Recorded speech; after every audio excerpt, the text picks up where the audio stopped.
नमस्कार, आप देख रहे हैं फॉलोअप। मैं हूं सन्नी सारद और हमारे साथ हमारे सहयोगी संजय रंजन मौजूद हैं। झारखंड की राजनीति का आज काफ़ी अहम दिन था, क्योंकि आज के दिन का बहुत दिनों से तैयारी इसकी चल रही थी, खास करके इंडिया गठबंधन के लोगों की तरफ से। क्योंकि आज राजधानी रांची के प्रभात तारा मैदान, जो सबसे बड़ा मैदान माना जाता है, उसमें इंडिया गठबंधन की तरफ से खास करके झारखंड मुक्ति मोर्चा के नेतृत्व में उलगुलान महारैली का आयोजन किया गया था। न्याय के नाम इसका दिया गया था, उलगुलान न्याय महारैली। और इस महारैली में देश भर के विपक्ष के कई बड़े चेहरे मंच पर मौजूद रहे। लाखों की संख्या में भीड़ रही। दावा किया गया कि 1 लाख कुर्सियां लगाई गई थी, सभी कुर्सियां भर गई। और उसके बाद भी कई लोग जो है वो खड़े रहे, आते जाते रहे।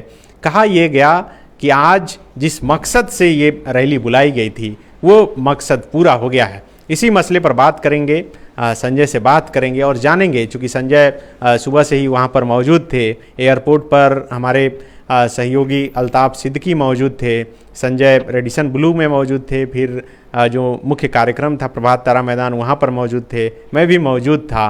क्या कुछ अपने आँखों से हम लोगों ने देखा जो आप तमाम मीडिया के कैमरों के जरिए नहीं देख सकते, उसका विश्लेषण नहीं कर सकते, इसी पर हम लोग बातचीत करेंगे। संजय, पहले ये बताइए, क्या सफल माना जाए इस उलगुलान न्याय महारैली को? नहीं, देखिए, बिल्कुल इसको सफल माना जाना चाहिए। पता नहीं लोग इसको किस तरीके से देखेंगे, क्योंकि दर्शक किसी एक नज़रिए से नहीं देखते हैं। लेकिन अगर फैक्ट अगर हम लोग डिस्कशन करें और ईमानदारी से बातचीत करें तो एकदम से आज का जो कार्यक्रम रहा है न्याय उलगुलान रैली का, इसका प्रभाव क्या पड़ेगा वो एक दूसरी बात है। और इसके प्रभाव को हम आज बैठ करके बातचीत नहीं कर सकते हैं। वो तो चुनाव का जो परिणाम होगा वो तय होगा। लोकसभा चुनाव के लिहाज से इस पूरे कार्यक्रम को देखा गया, भले ही वो न्याय उलगुलान रैली के तौर पे आप इसको देख रहे हैं और समझ रहे हैं और नाम भी दिया गया। लेकिन अगर इस लिहाज से हम लोग बातचीत करें कि किस तरीके की भीड़ रही, मैनेजमेंट क्या रहा और जो पीछे से लोग लगे हुए थे, क्या वो सफल रहे इस कार्यक्रम को करने में, तो उसमें बिल्कुल सब लोग पास हो गए। पास ही नहीं, बाकायदा शानदार मैनेजमेंट रहा। झारखंड मुक्ति मोर्चा जो कार्यक्रम को लीड कर रहा हो, मेरी याद में तो नहीं, चूँकि मैं तो 14-15 सालों से ही रांची में हूँ, लेकिन जो पहले से जो सीनियर जर्नलिस्ट हैं, जो बहुत लंबे अरसे से झारखंड मुक्ति मोर्चा को कवर करते रहे हैं, उन लोगों से जो मेरी बातचीत हुई और जो इनपुट्स निकले, वो लोग ये बता रहे थे कि झारखंड गठन के बाद और अगर झारखंड मुक्ति मोर्चा का अगर इतिहास देखें और कार्यक्रम को लेकर के उनका जो मैनेजमेंट देखें, तो सबसे बड़ा कार्यक्रम आज का था न्याय उलगुलान महारैली, जिसका नाम दिया गया। देश भर के दिग्गज जो विपक्ष के नेता हैं वो यहाँ पे जुटे। हालांकि राहुल गांधी नहीं आ पाए क्योंकि उनकी तबीयत खराब थी। खबरें भी निकल कर के आई, हम लोगों ने भी खबरें चलाई, और मल्लिकार्जुन खड़गे जो कांग्रेस के अध्यक्ष हैं, वो जब भाषण दे रहे थे तो बाकायदा इस चीज़ का जिक्र भी किया उन्होंने। लेकिन हम लोग बातचीत दरअसल लेकर रहे हैं कि क्या बाकी भी काफ़ी लेट से पहुंचे, 6 बजे के आसपास पहुंचे वो, जब खत्म हो रहा था सब कुछ। हाँ, मतलब जब चुनाव का माहौल है, कहीं कार्यक्रम हो रहा, उनका कार्यक्रम होगा पहले से कहीं, लेकिन वो आखिर में कार्यक्रम में पहुंचे और उन्होंने अपनी बात भी रखी और जो संदेश देना था वो उन्होंने संदेश भी दिया। बातचीत जो हम लोग शुरुआत में कर रहे थे कि किस तरीके का कार्यक्रम रहा, तो झारखंड मुक्ति मोर्चा के इतिहास में ये जो कार्यक्रम है वो जुड़ गया। आज लाखों की भीड़ थी, इसमें कोई दो राय नहीं है। झारखंड मुक्ति मोर्चा और इंडिया अलायंस के नेता क्या दावा करते हैं, हो सकता है कि वो 5 लाख की बातचीत करें, 5 लाख का दावा करें, लेकिन 1 लाख से ज़्यादा भीड़ थी, इसमें कोई दो राय नहीं है। विपक्ष हो सकता है कि इसको 10,000 20,000 बोले, लेकिन हम लोग चूंकि वहाँ पे मौजूद थे और वहाँ पे भीड़ थी, इसको कोई खारिज नहीं कर सकता है। दूसरी बातें जो महत्वपूर्ण रही, सही एनालिसिस इस हिसाब से भी किया जा सकता है। चूँकि कल जब हम लोग गए थे कवर करने के लिए, जब तैयारियों का जायजा लेने के लिए मुख्यमंत्री और तमाम बड़े नेता वहाँ पर मौजूद थे, तब जो टेंट का काम वगैरह कर रहे थे, मैंने उनसे पूछा कि कितनी कुर्सियाँ लगी है, तो नेता और टेंट वाले ये दावा कर रहे थे कि करीब 1 लाख कुर्सी लगाई गई है। पहले चर्चा ये थी कि 1.5 लाख कुर्सियां लगाई जाएगी, उसके बाद फिर तय हुआ कि नहीं 1 लाख कुर्सियां लगाई जाएगी। और मंच के पीछे मैं देख रहा था आज जब कार्यक्रम में गया तो कई ट्रकों में और कुर्सियों को रखा गया था कि और अधिक अगर भीड़ हो तो उन कुर्सियों को लगाया जाए। तो क्या सचमुच में 1 लाख कुर्सियां थी? आप जो देखे वो क्या समझ पाए? देखिए कुर्सियां तो मुझे नहीं लगता है कि 1 लाख के आसपास कुर्सियां होंगी, लेकिन हाँ ये था कि 60,000 के आसपास, चूँकि 50-60 हज़ार कुर्सियां जो है मेरी भी जानकारी में थे कि वहाँ लगनी है, लेकिन उसके आसपास की जो भीड़ थी, लोग आ रहे थे, जा रहे थे और बाद में भी कुर्सियां लगानी पड़ी। पीछे जो कुर्सियां रखी हुई थी सनी, बाद में कुर्सियां लगानी भी पड़ी, चूँकि 50,000 60,000 से क्रॉस तो भीड़ हो ही गया था। और मैं जो देख पा रहा हूँ और जो समझ पा रहा हूँ, इस तरीके की भीड़ जो है प्रधानमंत्री मोदी की रैलियों में पहुँचती है, जुटती है।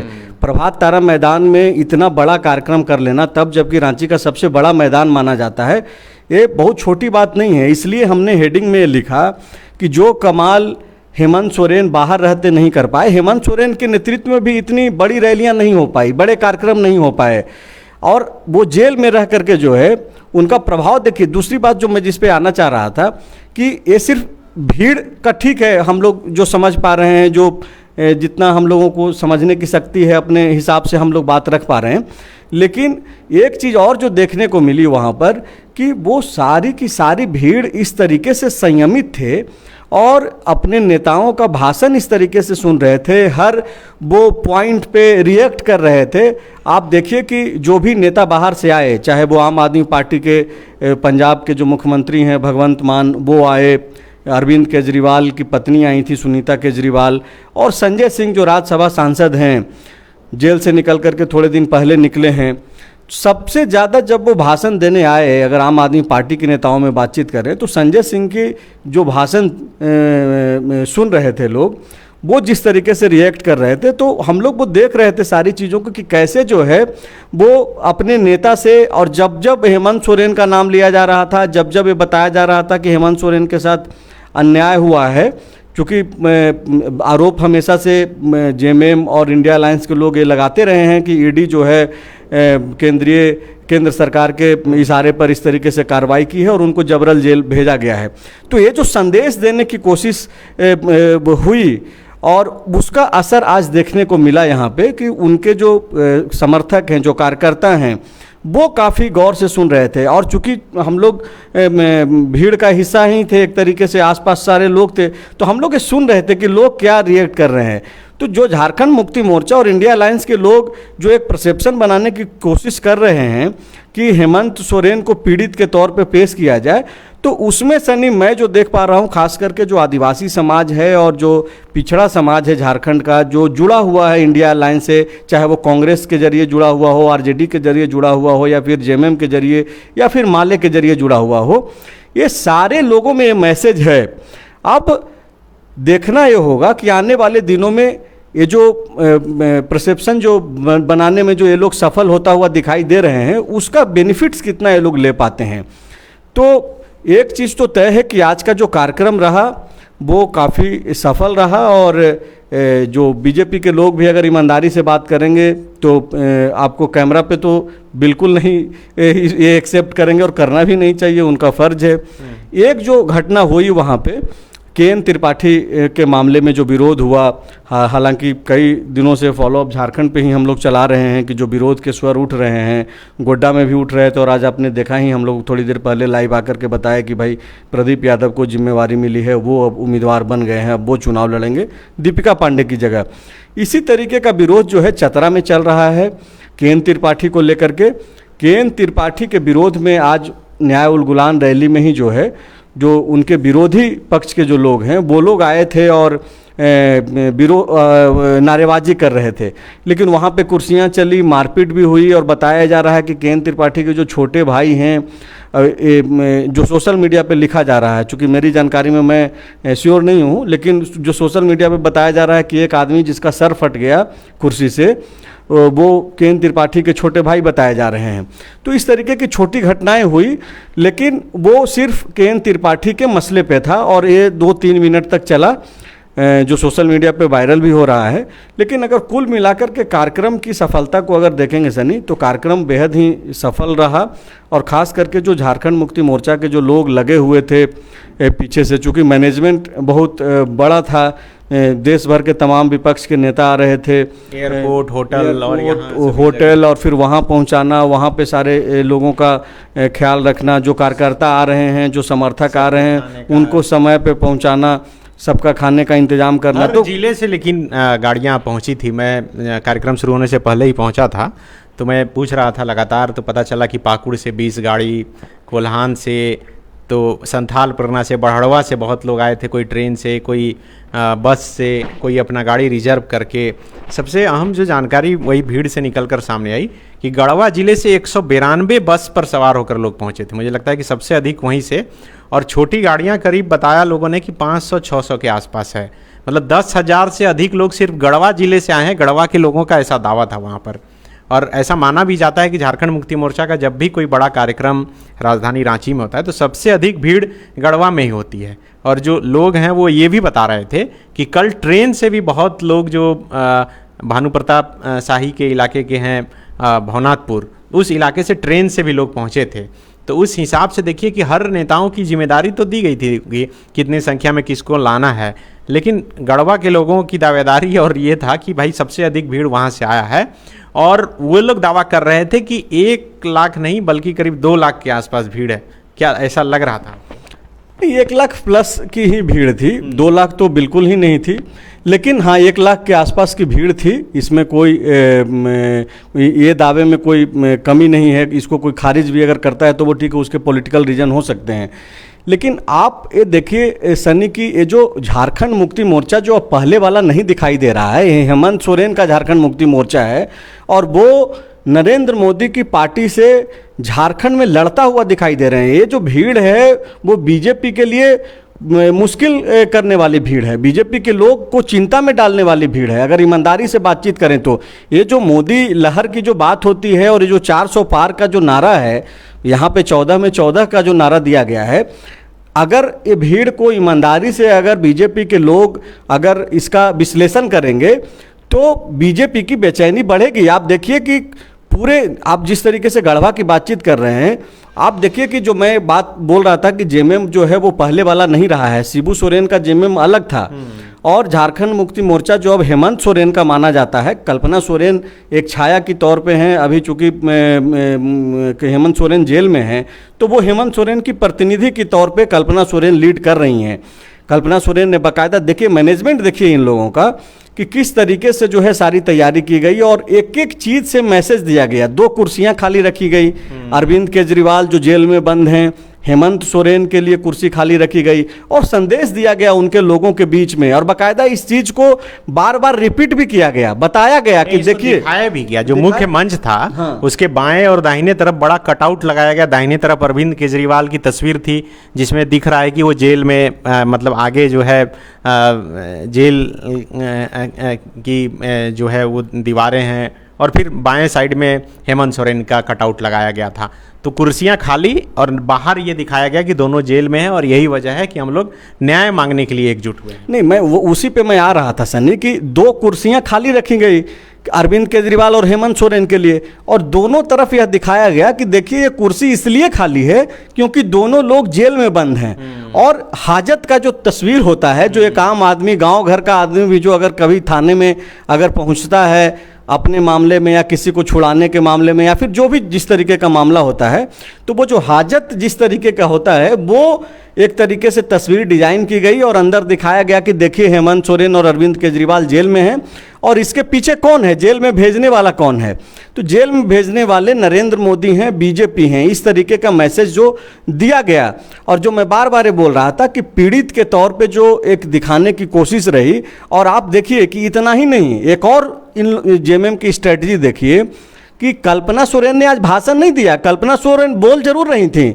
लेकिन वो सारे बोल जो है, सारी जो बातचीत है वो हेमंत सोरेन की थी। हेमंत सोरेन की चिट्ठी पढ़ रही, हेमंत सोरेन का पत्र पढ़ रहे थे। हेमंत सोरेन जेल के अंदर से ही जो संदेश देना था वो कल्पना सोरेन के जरिए पत्र के माध्यम से उन्होंने दिलवाया और बाकायदा बताया कि कैसे जो है देश भर में जो है जो जनता के हित में काम करने वाले जो नेता हैं उन पे कैसे दमन किया जा रहा है। तो एक एक चीज़ का ध्यान रखा गया, ना केवल रैली का मैनेजमेंट, ना केवल पहले देखिए हमेशा जब से मैं कवर कर रहा हूँ झारखंड मुक्ति मोर्चा को, जो मेरे सीनियर जर्नलिस्ट रहे हैं इसके पहले जिस भी संस्थान में हम लोग काम कर रहे थे, ये बोला जाता रहा कि जेएमएम के कार्यक्रम में जा रहे हो तो मतलब देर सबेर होगा तय, अगर कार्यक्रम अगर 9 बजे होना है तो वो 3 बजे होगा, 5 बजे समय तय है तो रात के 12 बजे होगा। तो इस तरीके की चीज़ें होती रही है, माना जाता रहा है। लेकिन अब वो जेएमएम जो है वो बदल रहा है और वो लड़ने को तैयार है हर तरीके से झारखंड में।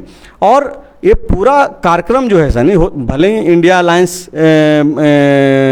का ये संयुक्त कार्यक्रम था लेकिन लीड जेएमएम ही कर रहा था। तो आप देखिए कि काफ़ी शानदार कार्यक्रम रहा और बीजेपी के लोग जो इस लाइव को सुन रहे होंगे या फिर जो पूरे उस भीड़, चूंकि जाहिर सी बात है कि इतनी बड़ी पार्टी है तो ऐसे तो पार्टी इतनी बड़ी बनी नहीं है। हर चीज पांडे जी अभी जमशेदपुर में हैं और नेता प्रतिपक्ष बीजेपी के विधायक अमर बावरी से उन्होंने बातचीत की है। अमर बावरी बोल रहे हैं कि अकेला मोदी पूरा ग्राउंड भर देता है, देश भर के नेता मिलकर रांची में रिकॉर्ड नहीं तोड़ पाए। नहीं, ये ठीक बात है कि अमर बावरी अपने नेता के पक्ष में इस तरीके की बात कर रहे हैं और ये सच भी है कि नरेंद्र मोदी अकेले काफ़ी हैं प्रभात तारा मैदान में भीड़ लाने के लिए, भीड़ खींचने के लिए, और वो हुआ भी। ऐसा नहीं है कि अमर बावरी झूठा दावा कर रहे हैं। लेकिन यहाँ आज की जो भीड़ थी, अगर वो ये बोल रहे हैं कि इंडिया अलायंस के सारे नेताओं ने मिल करके ये भीड़ लाई, तो ये वो गलत बोल रहे हैं। ये भीड़ तो हेमंत सोरेन के लिए पहुंची, इसीलिए तो हम लोग बाकायदा कैप्शन में हमने लिखा है कि जेल में रह करके हेमंत सोरेन ने वो कर दिया जो बाहर रह करके अब तक नहीं कर पाए। इतनी भीड़ तो आज तक हेमंत सोरेन के कार्यक्रमों में कभी हुआ ही नहीं। एक चीज़ जो बताया जा रहा था, जिसका मैं जिक्र थोड़ी देर पहले कर रहा था, कि झारखंड आंदोलन के लिए एक कॉल हुआ था झारखंड मुक्ति मोर्चा के द्वारा। उस समय भी बहुत ज़्यादा भीड़ इकट्ठी हुई थी। 92-93 की बात है। थोड़ी देर पहले मैं सीनियर लीडर से बात कर रहा था तो वो बता रहे थे। लेकिन झारखंड गठन के बाद जो है ये पहली दफ़ा रहा कि इस तरीके की भीड़, खास करके जो कि झारखंड मुक्ति मोर्चा लीड कर रहा है। भीड़ में नहीं, लीड नहीं कर रहा है सिर्फ, बल्कि इस भीड़ में मुझे लगा कि सबसे अधिक 90% से अधिक लोग सिर्फ जेएमएम के ही कार्यकर्ता थे। 90% तो नहीं बोला जा सकता है, लेकिन 70% तो उन्हीं के थे कार्यकर्ता। बाकी माले के भी लोग थे, कांग्रेस के लोग थे, आरजेडी के लोग थे, कुछ आम आदमी पार्टी के भी थे, 2-4-5 अखिलेश यादव के पार्टी के भी लोग दिखे। तो कार्यक्रम तो संयुक्त था, सारे नेता आए थे, तो सारे नेताओं के जो समर्थक हैं, कार्यकर्ता, वो पहुंचे थे। लेकिन मैक्सिमम जो स्टेक था वो झारखंड मुक्ति मोर्चा का था। कार्यक्रम भी आप समझिए कि जो नाम रखा गया था, न्याय उलगुलान रैली, महारैली, तो किसके लिए न्याय? तो ये तो जाहिर सी बात है कि हेमंत सोरेन का ही पूरा, यही वजह है कि तस्वीर लगाई गई, यही वजह है कि कुर्सी खाली रखी गई हेमंत सोरेन और केजरीवाल के नाम की। लेकिन आप संजय जिस तरह से बोल रहे हैं कि जो काम हेमंत सोरेन बाहर रहकर नहीं कर पाए, वो हेमंत सोरेन जेल जाने के बाद गए और उसके बाद हो गया। ये तो ठीक है कि हेमंत सोरेन गए, इतनी भीड़ जुटी, देश भर के नेता एक मंच पर दिखे, एकजुट दिखे। लेकिन मीडिया चैनलों में जो खबरें चल रही है कि हेमंत सोरेन के भाई बसंत सोरेन इतनी बड़ी रैली जिससे कि देश को एक मैसेज देना था, वहाँ से वो गायब रहे। अभी मैं चैनल में देख रहा था, एक खबर ये चल रही है कि बसंत सोरेन अपने घर पर बैठे रहे लेकिन इस कार्यक्रम में नहीं गए। आप तो वहाँ मौजूद थे, क्या बसंत सोरेन को देख पाया? नहीं, मैंने भी बसंत सोरेन को नहीं देखा। और अगर ये खबरें चल रही है तो जाहिर सी बात है कि जो लोग खबर चला रहे होंगे उन्होंने बाकायदा बारीकी से ये देखा भी होगा। चूंकि नेताओं की इतनी संख्या थी, बसंत सोरेन सामने से तो कहीं नहीं देखे, और सामने वाले रो में सभी बड़े नेता जो बाहर से आए थे वो बैठे थे। बिल्कुल, यहाँ के जो थे सिर्फ शिबू सोरेन थे, और उस साइड में आलमगीर आलम थे, स्टीफन मारांडी थे, और इधर चंपई सोरेन थे। एक लाइन से मैंने क्रम भी लिखकर यहाँ पर ऑफिस में भेजा था। सबसे अंतिम में फारूक अब्दुल्ला बैठे थे, उसके बाद में चंपई सोरेन बैठे थे, उसके बाद अखिलेश यादव बैठे थे, उसके बाद राहुल गांधी का सीट था, वो नहीं आए, खाली रह गया। उसके बाद मल्लिकार्जुन अर्जुन खड़गे की सीट थी, वो आए, फिर बैठे। उसके बगल में शिबू सोरेन आकर बैठे, और उसके बगल में जो 2 सीट खाली थी, एक अरविंद केजरीवाल और एक हेमंत सोरेन की, उधर वाले रो में जब बीच में जहाँ पर डैश पर खड़े होकर लोग बोल रहे थे, उसके बगल में जो कुर्सियाँ थी उसका क्रम कुछ इस हिसाब से था कि अरविंद केजरीवाल की पत्नी सुनीता केजरीवाल थी, उसके बगल में फिर कल्पना सोरेन थी, उनके बगल में तेजस्वी यादव प्रियंका चतुर्वेदी थी, प्रियंका चतुर्वेदी के बगल में तेजस्वी यादव थे, उनके बगल में एक और संजय सिंह थे, संजय सिंह के बगल में कोई विजय गुप्ता, गुलाम मोहम्मद मीर थे, गुलाम मोहम्मद मीर के पहले भी एक व्यक्ति बैठे थे, विजय गुप्ता उनका नाम बताया गया, और गुलाम मोहम्मद मीर के बगल में आलमगीर आलम थे, टीएमसी के भी लीडर कोई थे शायद लग रहा है, तो और उसके बगल में फिर स्टीफन मारांडी थे। ये आगे का क्रम था और यही वजह है कि पीछे बैठे हुए जो कैंडिडेट भी थे उनका भी चेहरा नहीं दिखा और जो विधायक और सांसद थे वो भी नहीं दिखे। एक मैसेज, चूंकि चुनाव से पहले ये कार्यक्रम था, जो अलायंस प्रेस कॉन्फ्रेंस किया गया उसमें भी ये जानकारी दी गई कि सभी कैंडिडेट मौजूद रहेंगे जो इंडिया अलायंस के हैं।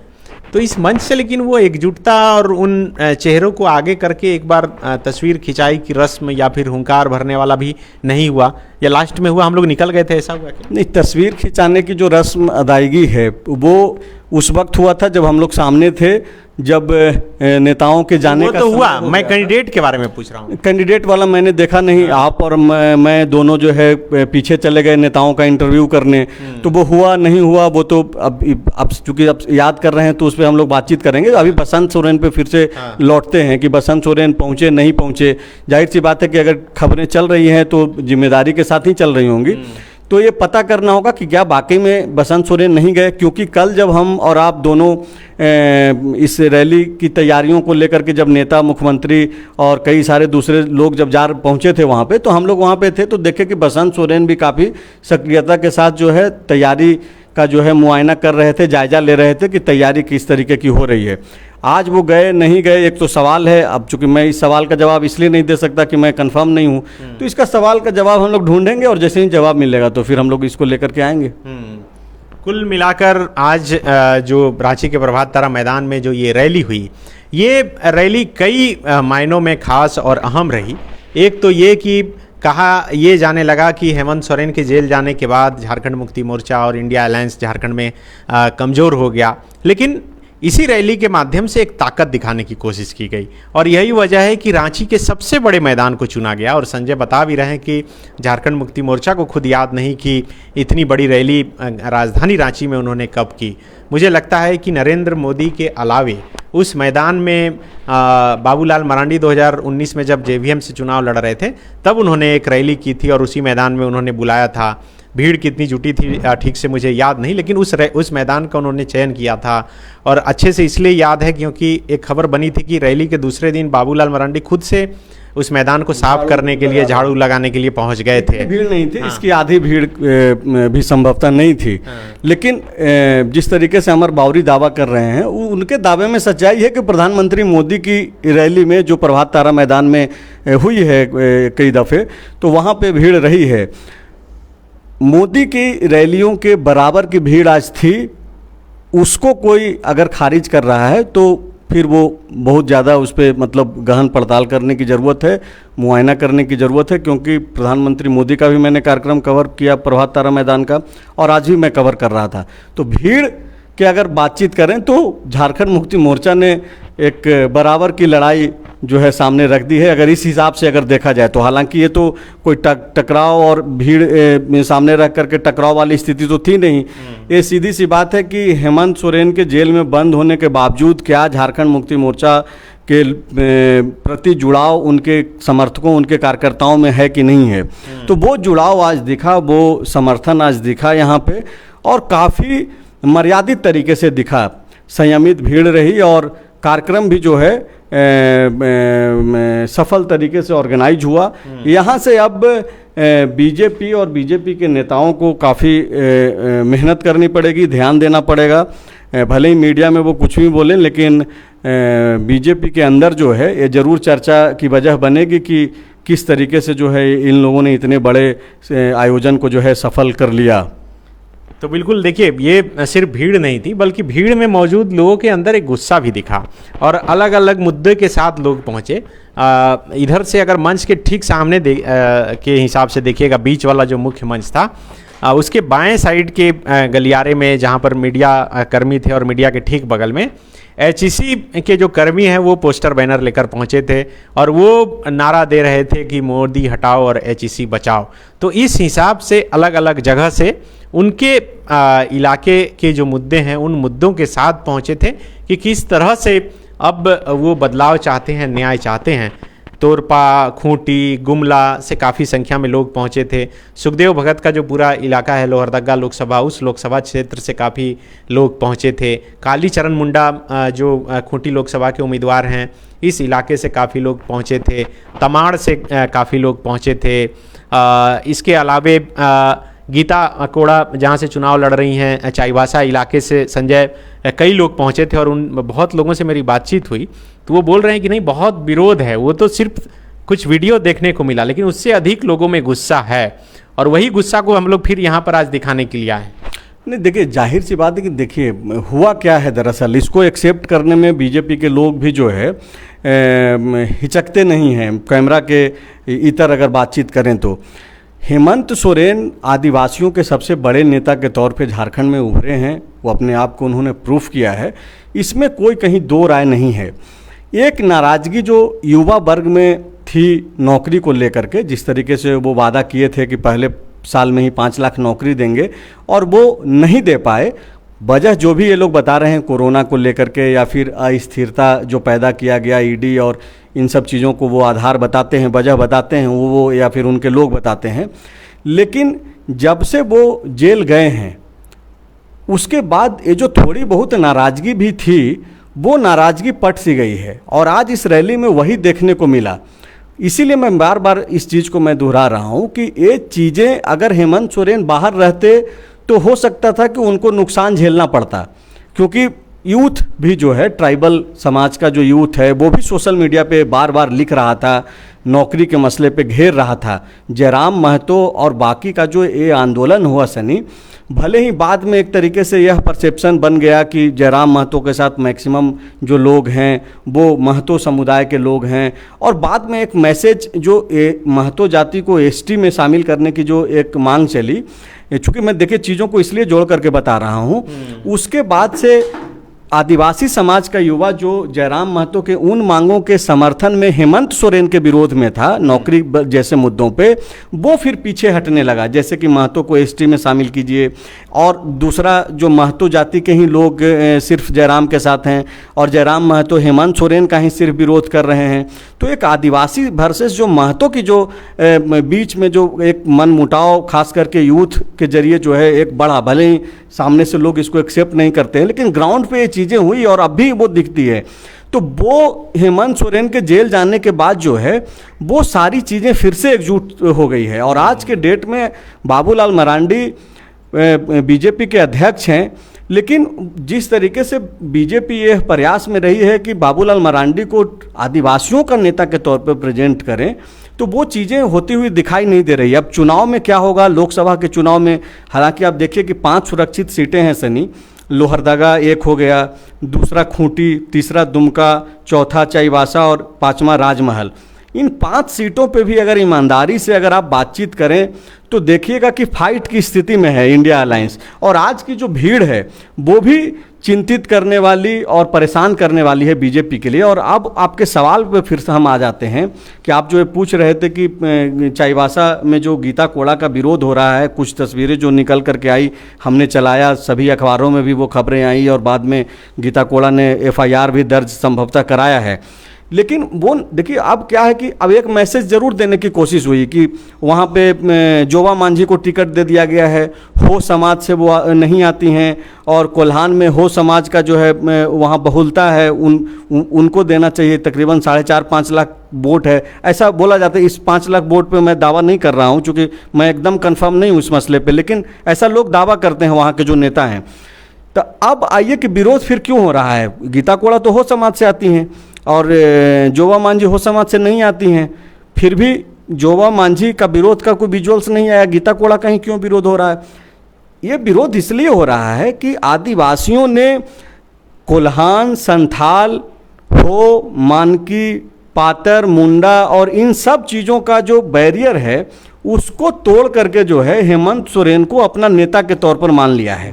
और यही वजह है कि इन लोगों को ये लग रहा है कि गीता कोड़ा जो आदिवासियों का वोट लेकर के सांसद बनी और वो बीजेपी के पास चली गई, और बीजेपी को विलेन के तौर पे झारखंड मुक्ति मोर्चा और इंडिया अलायंस ने सामने कर रखा है कि अगर हेमंत सोरेन जेल में है तो बीजेपी की वजह से है। उस इलाके में मजबूत झारखंड मुक्ति मोर्चा का और हो जाने का कारण 2-3 है। एक तो ये कि जोबा मांझी पहले मंत्री रही लंबे समय तक, उसके बाद चंपई सोरेन मुख्यमंत्री बन गए, उसके बाद अभी दीपक बिरुवा वो मंत्री हैं। मैं अभी उनका कई भाषण ट्विटर पर वो शेयर करते हैं, मैं सुन रहा था। वो जिस हिसाब से लोगों से बोल रहे हैं, कनेक्ट कर रहे हैं कि किस तरह से एक एक बूथ पर काम करना है और बूथ तक कैसे लोगों को लाना है वोट दिलवाने के लिए, तो मुझे लगता है कि ये पूरा जो मैनेजमेंट है बूथ लेवल तक का, अब जैसे कि चंपई सोरेन पिछले दिनों गए अपने इलाके में गए, तब यहाँ से भले बीजेपी के नेताओं की तरफ से कह दिया गया कि उन्हें साइड किया गया, लेकिन साइड नहीं किया गया, बल्कि वो ग्राउंड पर जाकर काम कर रहे हैं कि किस तरह से जोबा मांझी की इस सीट को निकाला जाए, जेएमएम चाईबासा सीट को कैसे निकाला जाए। लेकिन दूसरी तरफ से भी उतनी मजबूती से ही काम हो रहा है, क्योंकि मधु कोड़ा का एक अपना अलग पहचान है और इलाकों में जिस हिसाब से वो लोगों से जुड़े रहते हैं, काम करते हैं, सुख दुख में साथ रहते हैं, और यही वजह है कि उन्हें लगता है कि बीजेपी में आ जाने के बाद और चीज़ें आसान हो जाएगी, क्योंकि लक्ष्मण गिलुआ वहाँ से जो पूर्व स्वर्गीय लक्ष्मण गिलुआ जी वहाँ से जीत ही चुके हैं, प्रदेश अध्यक्ष भी रहे हैं बीजेपी का। तो ये इस हिसाब से एनालिसिस किया जा सकता है। काफ़ी लंबा हो गया, हम लोग सुबह से ही मैनेजमेंट पे आ गए हैं सनी, तो एक चीज़ और बोल करके हम लोग लाइव को समाप्त करते हैं। चूँकि देखिए, हम लोग अगर जेएमएम के मैनेजमेंट पे बातचीत कर रहे हैं और लड़ने की जो कोशिश है जेएमएम की उस पर बात कर रहे हैं, और दूसरी तरफ कौन है? नरेंद्र मोदी हैं, बीजेपी हैं। तो बीजेपी तो ऑलरेडी लीड में है, नरेंद्र मोदी का जो चेहरा है सबसे ऊपर है, लड़ाई उनसे होनी है। तो प्रयास कौन कर रहा है उस पर बातचीत हो रही है। 400 पार का उधर नारा है, लड़ाई आपको 400 पार वाले से है, नरेंद्र मोदी से है। तो इनकी मैनेजमेंट आप ऐसे देखिए कि बाकायदा, चूंकि आप फिर से पार्टी के अंदर का मैनेजमेंट की बातचीत जब कर रहे हैं, तो मेरे पास जो जानकारी है सनी कि विधायकों को बाकायदा टास्क दिया गया है। कुछ लोग जो नाराजगी जाहिर कर रहे थे, और चूंकि हो समाज का वहाँ बहुलता है, तो अपने अपने इलाके से तुम लीड दिलवाना ही होगा। अगर लीड नहीं दिलवाएंगे तो विधानसभा में टिकट नहीं मिलेगी आपको। अच्छा, इस तरीके का संदेशा पहुंचा दिया गया है। ये कोई पार्टी ने कोई पत्र नहीं जारी किया है, लेकिन संदेशा विधायकों को दे दिया गया है। और देखिए कि झारखंड मुक्ति मोर्चा किस तरीके से स्ट्रेटजिक अपना रही है, कि खास करके सुरक्षित सीटें। देखिए 14 में 14 सीट जीतने की कोशिश में है बीजेपी, 12 पिछले बार जीत चुकी है। 13वां का जो सीट है गीता कोड़ा ऑलरेडी आ गई हैं, निवर्तमान सांसद जो हैं चाईबासा से। तो झारखंड मुक्ति मोर्चा और इंडिया अलायंस को भी मालूम है कि हम बहुत बेहतर नहीं कर सकते हैं, लेकिन जो सीटें जीती जा सकती है, जो लोग को जोड़ा जा सकता है, खास करके जो सुरक्षित सीटें हैं, उस पे लड़ाई है। और बाबूलाल की भी यहीं पे परीक्षा होनी है। तो बिल्कुल देखिए, बाबूलाल की परीक्षा होनी है, और इस भीड़ का आप भी अपने हिसाब से आकलन कर सकते हैं, अनुमान लगा सकते हैं, कमेंट कर सकते हैं और बता सकते हैं कि क्या ये भीड़ जो आज देखने को मिली वो वोट में तब्दील होगी। अगर वोट में तब्दील होगी तो क्या बीजेपी के लिए झारखंड में राहें मुश्किल होनी है, क्योंकि बीजेपी ने नारा दिया है अब की बार यहाँ पर 14 का 14। तो चूँकि 12 तो पहले से है, और संजय जैसा बता रहे हैं, और ऐसा हुआ भी है कि गीता कोड़ा जो कांग्रेस से जीत कर आई थी वो बीजेपी में शामिल हो गई हैं। तो अब बीजेपी को लगता है कि एक और सीट हो गया 13, और राजमहल जहां से विजय हांसदा झारखंड मुक्ति मोर्चा के सांसद हैं, उस सीट पर इस बार ताला मरांडी को चुनाव लड़ाया गया है, और वहाँ से बागी हो गए हैं लोबिन हेम्ब्रम जो जेएमएम के वरिष्ठ नेता हैं, विधायक हैं, और वो भी चुनाव लड़ने के उन्होंने घोषणा कर दी है। तो इस हिसाब से, इस आकलन से बीजेपी दावा कर रही है कि 14 के 14। तो 14 में कितना बीजेपी जीत सकती है, आप कमेंट करके बताइए। और आज के कार्यक्रम का आप कैसे एनालिसिस करते हैं ये भी कमेंट करके बताइए। बहुत शुक्रिया।